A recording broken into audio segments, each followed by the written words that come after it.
What would you do if you saw someone falsely accused right in front of you? And imagine your whole life changing because you chose to stand up for a stranger in a wheelchair, who turns out to be hiding a secret that could change everything you thought you knew about wealth struggle and second chances. And what if your little daughter already knew something about this person that you were just beginning to discover, and the store manager is yelling and people are staring and you have a choice to walk away or step in? But you don't know that this one decision will lead you down a path where your late wife's memory, your daughter's happiness, and your own chance at love will all collide in ways you never expected. So stay with me, because what happens next in this grocery store will take you on a journey through judgment, redemption, unexpected wealth, and a love story that nobody saw coming. Story: Ryan Walker pushed his shopping cart through the aisles of Henderson's grocery store with his 6-year-old daughter Daisy skipping beside him, chattering about her day at school. And he was only half listening because his mind was on the bills piling up at home and the extra shifts he needed to pick up at the construction site. But he loved these moments with Daisy, even when exhaustion pulled at his bones because she was all he had left after Sarah died 3 years ago in that car accident that still haunted his dreams. And Daisy looked so much like Sarah, with those same bright eyes and wild curls that he sometimes had to look away when the pain got too sharp. But today was supposed to be a good day. Just groceries and maybe ice cream if Daisy behaved. And then they would go home and watch a movie like they did every Saturday, and life would feel normal for a few hours at least. That was the plan until he heard the commotion near the produce section. The voice was loud and aggressive, cutting through the usual hum of the store, and Ryan felt Daisy's hand slip into his as they both turned toward the sound. And there, near the apples, was a store manager, a tall man with a red face and angry gestures, standing over a young woman in a wheelchair, and the woman sat perfectly still, her hands folded in her lap and her expression calm despite the manager's aggressive posture.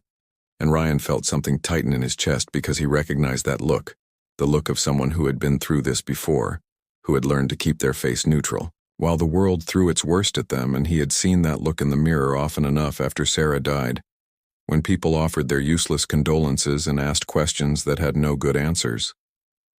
The manager was accusing her of shoplifting, his voice carrying across the store, and people were stopping to stare. And Ryan saw the woman's jaw tighten just slightly, but she said nothing, and the manager demanded she empty her bag, and Ryan felt Daisy tug on his hand, and when he looked down, his daughter's face was twisted with concern, and she whispered, "That's Hannah, Daddy, that's Hannah from the park." And Ryan looked back at the woman and realized he had seen her before, sitting by the playground watching the children play, always with a book in her lap and always alone. And Daisy had waved to her a few times, and once Hannah had helped Daisy reach a ball that had rolled near her chair. And Daisy had come back talking about the nice lady who told her stories, and Ryan had smiled and nodded but never really paid attention because he was always tired, always distracted, always just trying to get through the day. But now, watching this manager berate Hannah in front of everyone, something hot and angry rose in Ryan's chest, and he found himself moving forward, pushing his cart aside and walking toward them. And Daisy followed close behind, and Ryan heard himself say, "Excuse me, what's going on here?" And the manager turned his red face toward Ryan and snapped, "This doesn't concern you, sir." And Ryan said, "It concerns me if you're harassing a customer." And the manager's eyes narrowed, and he said, "I'm not harassing anyone. I'm doing my job." This woman was seen concealing merchandise, and Ryan looked at Hannah, and she met his eyes, and there was something in her gaze that made his breath catch. Not fear, not shame, just a quiet, steady strength that reminded him of Sarah, in a strange way. Not Sarah's bright energy, but something deeper, something that spoke of survival and resilience. Ryan turned back to the manager and said, "What merchandise?" And the manager pointed to Hannah's bag, a small canvas tote sitting in her lap, and he said she put items in there without paying. And Ryan said, "Did you see her do it?" And the manager hesitated and said, "No, but my employee saw her." And Ryan said, "So where's your employee?" And the manager looked around, and his face got redder, and he said, "She's on break. But I trust my staff." And Ryan felt his anger growing, and he said, "So you're accusing this woman based on secondhand information without any proof?"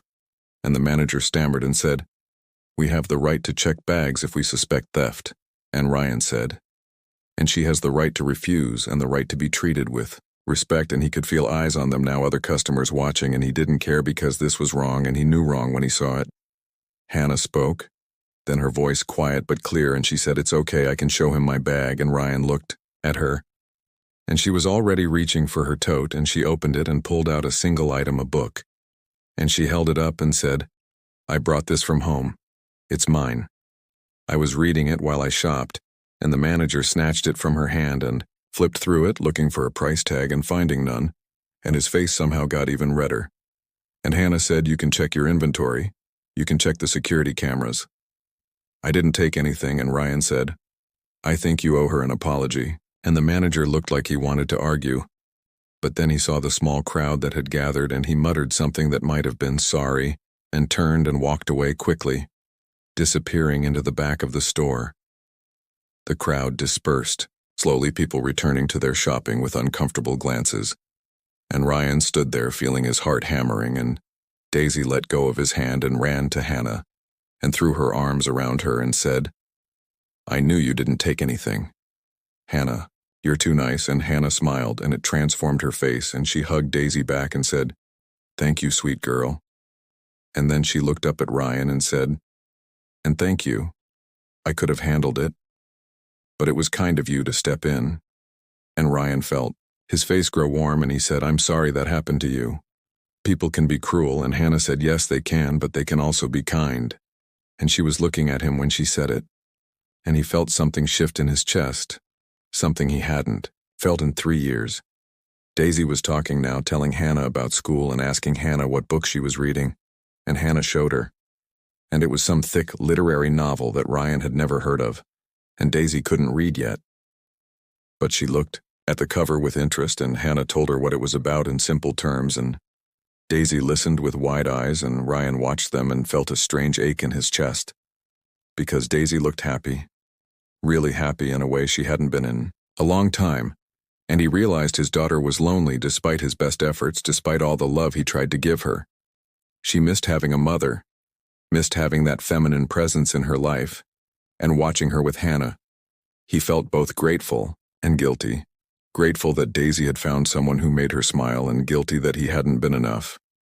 Hannah looked up at Ryan again and said, "I've seen you at the park," and he nodded and said, "Yeah, Daisy loves the playground." And Hannah said, "She's a wonderful child, you're doing a great job." And Ryan felt his throat tighten, because he never felt like he was doing a great job.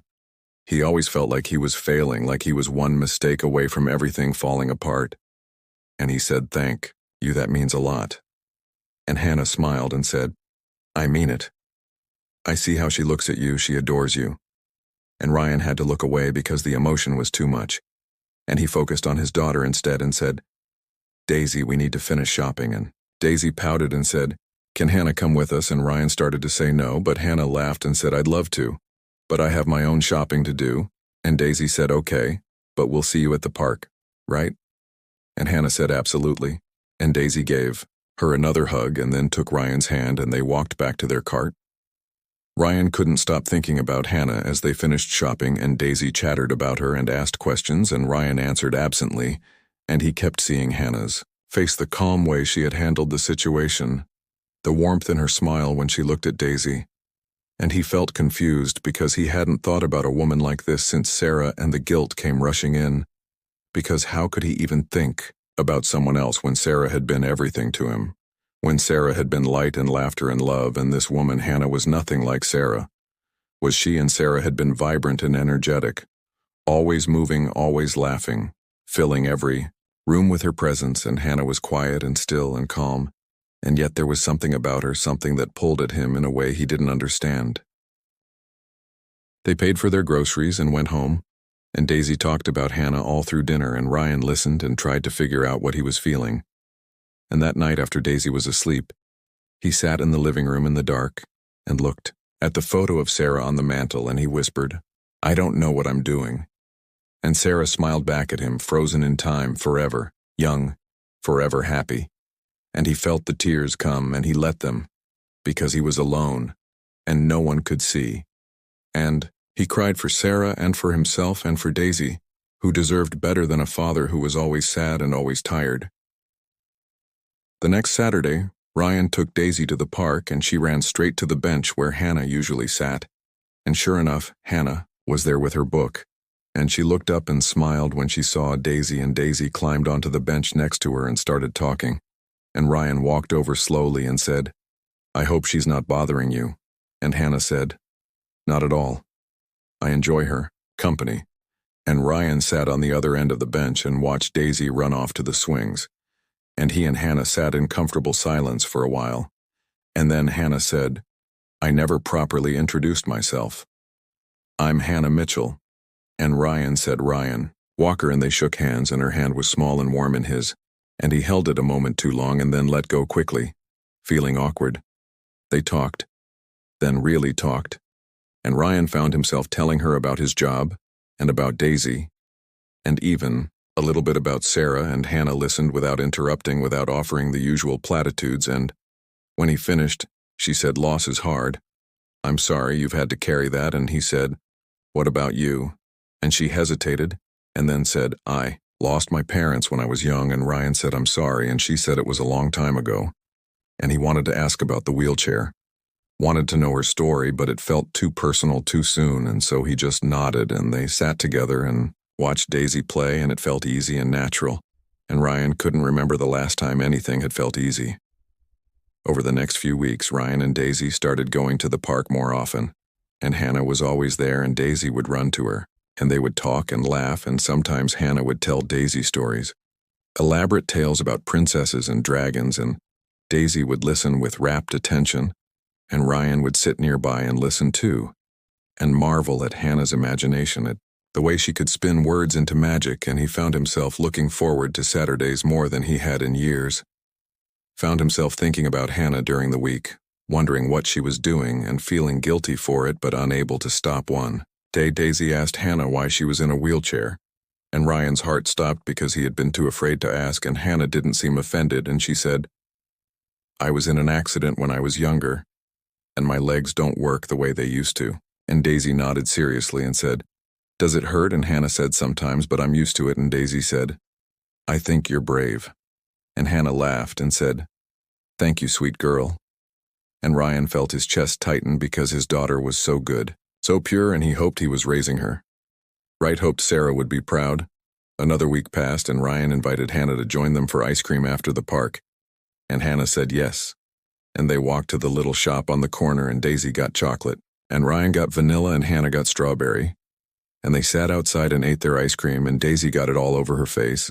And Hannah laughed and wiped her face with a napkin, and Ryan watched them and felt something warm and terrifying growing in his chest, and he knew what it was, and he didn't want to admit it, because admitting it meant moving on, meant letting go of Sarah, and he wasn't ready.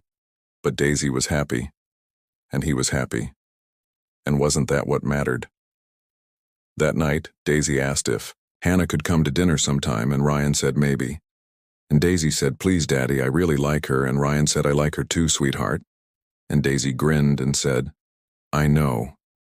And Ryan felt exposed, like his 6-year-old daughter could see right through him. And maybe she could, because children were perceptive, and Daisy had been watching him, watching Hannah, and she knew. And the thought made Ryan both nervous and relieved, because if Daisy approved, then maybe it was okay. Maybe he wasn't betraying Sarah's memory. Maybe he was just living the way Sarah would have wanted him to. He invited Hannah to dinner the following week, and she said yes, and he cooked his best meal, spaghetti and meatballs, because it was the only thing he could make that didn't come from a box. And Hannah came to their small apartment, and Daisy gave her a tour showing her all her toys and her room. And Ryan watched from the kitchen and felt nervous like a teenager on a first date. And Hannah was kind and interested, and she asked Daisy questions and listened to her answers, and over dinner they talked and laughed, and Ryan felt something in him relax, something that had been tight and hard for 3 years. And he realized he was happy, genuinely happy, and it scared him and thrilled him in equal measure. After dinner, Daisy fell asleep on the couch, and Ryan carried her to bed. And when he came back, Hannah was in the living room looking at the photos on the wall. And she said, "Is this Sarah and Ryan?" Said yes, and Hannah said she was beautiful, and Ryan said she was everything. And Hannah turned to him and said losing her must have been devastating. And Ryan felt the tears threaten, and he said it was like losing half of myself. And Hannah nodded and said, "But you're still here, you're still fighting for Daisy, and that takes strength." And Ryan said, "Most days I don't feel strong." And Hannah said strength isn't about feeling strong. It's about getting up every day, even when you don't want to. And Ryan looked at her, really looked at her, and he said, "How did you get so wise?" And she smiled sadly and said, "Pain teaches us things we never wanted to learn." They stood there in the small living room, and Ryan felt the pull between them, felt the connection. And he wanted to kiss her, wanted to hold her, but he was afraid of what it meant, afraid of the guilt, afraid of everything. And so he just said, "Thank you for coming," and she said, "Thank you for inviting me." And she moved toward the door, and he helped her navigate the threshold, and she said, "I had a wonderful time." And he said, "Me too," and she left. And he closed the door and leaned against it and felt like something had shifted, like a door had opened that he didn't know how to close. The weeks turned into months, and Ryan and Hannah grew closer, and Daisy loved her, and they spent more and more time together. And Ryan found himself falling for her slowly and surely, like leaves falling from a tree in autumn. Inevitable and natural, and he still felt guilty. Sometimes still talked to Sarah's photo late at night, but the guilt was less sharp now, less consuming, and he thought maybe Sarah would be happy for him. Maybe she would want him to find love again, to find someone who made him smile, who made Daisy smile, and he hoped that was true because he was falling in love with Hannah Mitchell, and there was nothing he could do to stop it. One evening, Ryan and Hannah were sitting on a bench in the park watching Daisy play, and Ryan took a deep breath and said, "I need to tell you something," and Hannah looked at him and said, "Okay," and he said, "I think I'm falling for you." And her eyes widened, and he rushed on and said, "I know it's complicated, and I know I'm a mess, and I have a kid and baggage, and I'm probably not what you want, but I needed you to know." And he stopped and waited, and his heart was pounding, and Hannah was quiet for a long moment. And then she said, "Ryan, I'm falling for you too." And he felt his breath catch, and she said, "But there's something you need to know about me." And he said, "Okay," and she hesitated, and then she said, "I'm not who you think I am." Ryan looked at her confused and said, "What do you mean?" And Hannah took a deep breath and said, "My full name is Hannah Mitchell, and my family owns Mitchell Industries." And Ryan just stared at her, because Mitchell Industries was one of the biggest companies in the state. Everyone knew the Mitchell name, and he said, "I don't understand." And Hannah said, "My parents died when I was 16 and left me everything, the company, the money, all of it. And I've been managing it ever since." And Ryan felt like the ground had shifted beneath him. And he said, "But you live in a regular apartment? You shop at regular stores?" And Hannah said, "I know, I choose to live simply. I saw what wealth did to my parents, how it consumed them, how it made them targets, and after they died, I decided I wanted a different life. And I've been living quietly, managing the company through advisors and lawyers, but living like a normal person, because that's what I wanted." Ryan was processing this, his mind racing, and he said, "So you're rich, like really rich?" And Hannah said, "Yes," and he said, "And you never told me." And she said, "I didn't know how. I was afraid you would see me differently, afraid you would think I was just some spoiled rich girl." And Ryan laughed a short, bitter sound and said, "Hannah, I watched you get accused of shoplifting on a grocery store. You're the least spoiled person I know." And she smiled weakly and said, "I wanted you to know me for me, not for my money." And Ryan said, "I do know you. I know you're kind and patient and wonderful with Daisy, and you make me feel things I thought I'd never feel again, and the money doesn't change that." And he took her hand and said, "Does it change anything for you?" And she said, "No." And he said, "Then we're okay." But Ryan wasn't sure they were okay, because over the next few days he found himself thinking about the money, thinking about what it meant, and he felt inadequate, like he could never give Hannah what she deserved, like he was just a construction worker with a dead wife and a daughter. And what could he possibly offer someone who had everything? And the insecurity ate at him. And he started pulling away, started making excuses when Hannah wanted to see him. And Daisy noticed, and she asked why they weren't seeing Hannah anymore. And Ryan said he was busy, and Daisy said, "That's not true. You're being weird." And Ryan couldn't argue because she was right. Hannah called, and Ryan didn't answer, and she texted, and he gave short responses, and finally she showed up at his apartment one evening after Daisy was asleep, and she knocked, and he opened the door, and she said, "We need to talk," and he let her in, and she said, "What's going on, Ryan? You've been avoiding me." And he said, "I'm sorry," and she said, "Sorry isn't an answer. "Tell me what's wrong," and he said, "I can't do this," and she said, "Can't do what?" And he said, "This us. You're wealthy and I'm nobody." And she said, "Don't you dare call yourself nobody." And he said, "Hannah, be realistic. What do I have to offer you? You could have anyone." And she said, "I don't want anyone. I want you."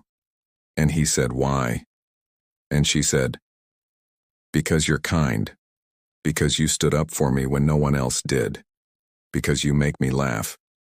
Because your daughter is amazing. Because when I'm with you, I feel like I matter not because of my money, but because of who I am." Ryan felt the tears coming, and he said, "I'm scared." And she said, "Me too." And he said, "I don't want to fail you." And she said, "You won't." And he said, "How do you know?" And she said, "I don't. But I'm willing to take that risk if you are." And he looked at her, really looked at her, and he saw the vulnerability in her eyes. And he realized she was just as scared as he was, just as uncertain. And he thought about Sarah and what she would say, and he knew she would tell him to be brave, to take the chance to live his life. And he took a deep breath and said, "Okay." And Hannah said, "Okay." And he kissed her, and it felt like coming home. They took things slow after that, learning each other's rhythms, and Ryan introduced Hannah to his friends, and they were surprised when they learned who she was, but they saw how happy Ryan was, and they accepted her, and Daisy was thrilled, and she started calling Hannah her friend and sometimes her almost mom, and Ryan's heart would ache when he heard it, because he knew Daisy was hoping for more, and he was hoping too, but he was afraid to rush, afraid to assume. And one day Hannah sat him down and said, "I love Daisy."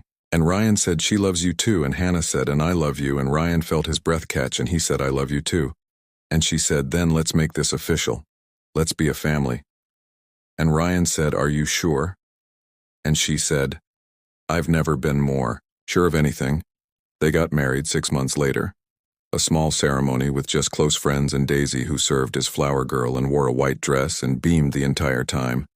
And Ryan cried when he saw Hannah coming down the aisle, because she was beautiful, and she was his. And Sarah's photo was there too, placed on a table with flowers, because Ryan wanted Sarah to be part of the day, wanted her blessing. And somehow, he felt like she was smiling down on them, happy that he had found love again, that Daisy had a mother figure, and that life was continuing. Even after loss, Hannah didn't change much about their lives. She kept working, managing Mitchell Industries from home, and Ryan kept his construction job because he loved the work, loved building things with his hands, and they stayed in Ryan's apartment for a while until Daisy needed more space. And then they bought a modest house. Nothing extravagant, nothing that screamed wealth, just a comfortable home with a yard where Daisy could play, and Hannah made sure they lived within their means, made sure the money didn't define them, didn't consume them the way it had consumed her parents. And Ryan was grateful because he didn't want to lose himself in wealth, didn't want to lose the life he had built, the values he had instilled in Daisy. Daisy thrived with Hannah in her life. She excelled in school, made friends, and grew confident and happy. And Ryan watched her grow and felt pride and gratitude, and sometimes late at night he would stand in Daisy's doorway and watch her sleep, and Hannah would come up behind him and wrap her arms around him and whisper, "She's amazing." And Ryan would say, "She gets that from you," and Hannah would say, "She gets it from both of us," and they would stand there together, a family built from loss and pain and unexpected love. And Ryan would think about that day in the grocery store, when he had seen a store manager accusing a woman in a wheelchair, and he had made a choice to step in to stand up for what was right, and that choice had changed everything. Years passed, and Daisy grew into a teenager and then a young woman, and she went to college and studied social work because she wanted to help people the way her parents had helped each other. And Ryan and Hannah grew old together, their love deepening with each passing year. And they faced challenges, financial struggles despite Hannah's wealth, because they chose to live modestly and donate most of their money to causes that mattered, and health scares and moments of doubt.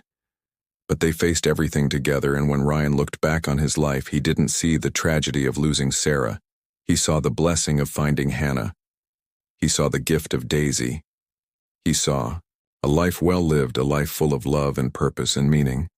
And sometimes on quiet evenings, Ryan would sit on the porch with Hannah, and they would watch the sunset, and he would take her hand and say thank you, and she would say for what, and he would say for taking a chance on a broken man with a shopping cart and a loud daughter. And she would laugh and say, "You weren't broken. You were healing." And he would say, "Maybe." And she would say, "Definitely." And they would sit in comfortable silence. and watch the sky turn gold and pink and purple. And Ryan would think about judgment and how quick people were to judge based on appearances, based on assumptions, and how wrong those judgments usually were. And he would think about that store manager who had accused Hannah of shoplifting, never knowing he was harassing one of the wealthiest women in the state. And Ryan would smile because life was funny that way, full of surprises and reversals and unexpected revelations. The truth was, Hannah could have bought that entire grocery store 10 times over. But she chose to live humbly, chose to shop like everyone else chose to be kind when she could have been cruel. And that was what made her special. Not her money, but her character, her strength, her grace. And Ryan had almost walked away from her, almost let his insecurity win, almost missed out on the greatest love of his life, because he was afraid, and he was grateful every day that he had found the courage to stay, that he had listened to Hannah when she said she wanted him, that he had chosen love over fear. And Daisy grew up knowing that family wasn't just about blood. It was about choice and love and commitment. And she knew that her father had loved her mother Sarah deeply, and that her stepmother Hannah had honored that love by never trying to replace Sarah, but by adding to their family, by being her own person, by loving Daisy for who she was. And Ryan knew that Daisy understood loss and love in a way most people never did, and he hoped that would serve her well in life, would make her compassionate and strong and wise. The store manager never apologized properly, never knew who Hannah really was, and Ryan saw him sometimes still working at Henderson's, and the manager would nod at Ryan without recognition, without memory of that day, and Ryan would nod back and keep walking, because forgiveness didn't require acknowledgement, didn't require the other person to understand what they had done wrong. It just required letting go, and Ryan had let go of his anger, had chosen to focus on the good that had come from that encounter, rather than the injustice of it. Hannah used her wealth to fund programs for people with disabilities to improve accessibility in their community and beyond, and she did it quietly, without fanfare, without seeking recognition. And Ryan helped her sometimes, taking time off from work to build ramps or install equipment, and together they made a difference in small ways and large, and Daisy joined them when she could, learning from her parents that privilege came with responsibility, that wealth meant nothing if it wasn't used to help others. On their 10th wedding anniversary, Ryan and Hannah went back to that grocery store, and they walked through the aisles hand in hand, and they stopped in the produce section near the apples where it had all begun. And Ryan said, "I never thanked you properly," and Hannah said, "For what?" And he said, "For being patient with me, for not giving up when I was being an idiot." And she laughed and said, "You weren't an idiot. You were scared." And he said, "Same thing." And she said, "Not even close." And he kissed her right there in the middle of the store. And people stared, but they didn't care, because they had learned long ago that other people's opinions didn't matter, that love was rare and precious and worth fighting for. Ryan never forgot. Sarah never stopped missing her. But he learned that the heart was big enough for multiple loves, that loving Hannah didn't diminish what he had felt for Sarah, that both women had shaped him, had made him better. And he hoped that wherever Sarah was, she was proud of him, proud of the father.